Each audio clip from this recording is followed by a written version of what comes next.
கிரண் வந்து 12 பொம்மைய வந்து ரூ. 450 வாங்குறாரு. ஒவ்வொரு பொம்மையும் ரூ. 42 விக்கிறாருன்னா, அப்போ அவர் ப்ராஃபிட் பெர்சன்டேஜ் என்னன்னு பார்க்கலாமா? ஸோ, அவர் வாங்குன பொம்மையோட விலை வந்து ரூ. 480. 12 பொம்மையோட விலை வந்து ரூ. 480. அப்போ காஸ்ட் ப்ரைஸ் வந்து 480. இப்போ செல்லிங் ப்ரைஸ் வேணும்னா, அவர் ஒவ்வொரு பொம்மையும் ரூ. 42 விற்கிறாருன்னா 12 × 42 மல்டிப்ளை பண்ணால் நம்மளுக்கு கிடைக்கும்.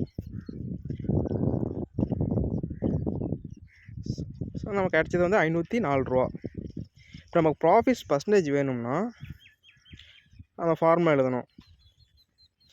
Selling price minus cost price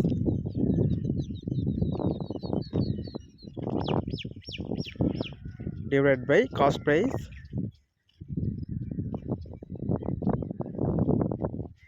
into 100. So இதுதான் அதுக்கான ஃபார்முலா. செல்லிங் ப்ரைஸ் நம்மளுக்கு பார்த்தாச்சு ரூ. 504. காஸ்ட் ப்ரைஸ் பார்த்தாச்சு ரூ. 480 divide by 480 into 100. So percentage வேணுனால நம்ம பர்சன்டேஜ் ஆட் பண்ணிக்கிறோம். ஸோ நம்மளுக்கு கிடைச்சது 5%. ஸோ கிரண் வந்து 5% ப்ராஃபிட்டில் விற்றுருக்காரு.